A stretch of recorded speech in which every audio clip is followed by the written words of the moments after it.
With 11 Alive's Joe Ripley live for us again tonight in Plains, Georgia. Joe, what do we know about that service, that private service that'll happen later for the family? Yeah, so Jonathan, pretty much a double dose of presidential honor and support here for President Carter in Plains. This Saturday, once President Carter leaves Phoebe Sumter in Americas, his hearse and motorcade will ride right through Plains, head to his boyhood farm and home where he grew up.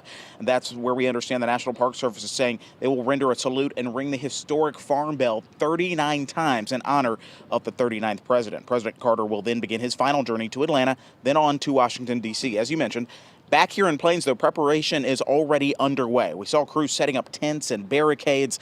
They expect several folks to line the streets here as President Carter's body makes its way through town. I spoke earlier with Jill Stuckey, the superintendent of the Jimmy Carter National Historic Park. She says flags are right now flying at half-staff, and Park Service staff are wearing black mourning badges, which they'll wear through Carter's burial. We've been planning for this, obviously, for years, and especially the last 22 months. Where he's been in hospice. But, you know, you never ever can prepare for something like this.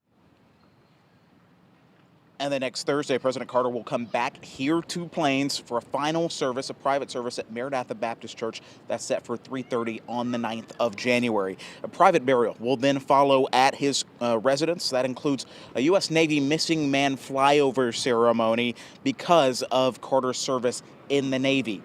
Jimmy will then be reunited with Rosalind in their backyard together once more in the same town where they grew up. We're live in Plains tonight. Joe Ripley, 11 Alive News. It really is so remarkable and so fascinating and really inspiring, as Joe said, that it all started in Plains. Humble beginnings, a peanut farmer, now a man who really made worldwide impact and whose final resting place back where it all started. We'll have much more from out here at the Carter Center throughout our newscasts at 4 and 5 and 6 o'clock tonight. We'll now toss it back to Angelina in the studio.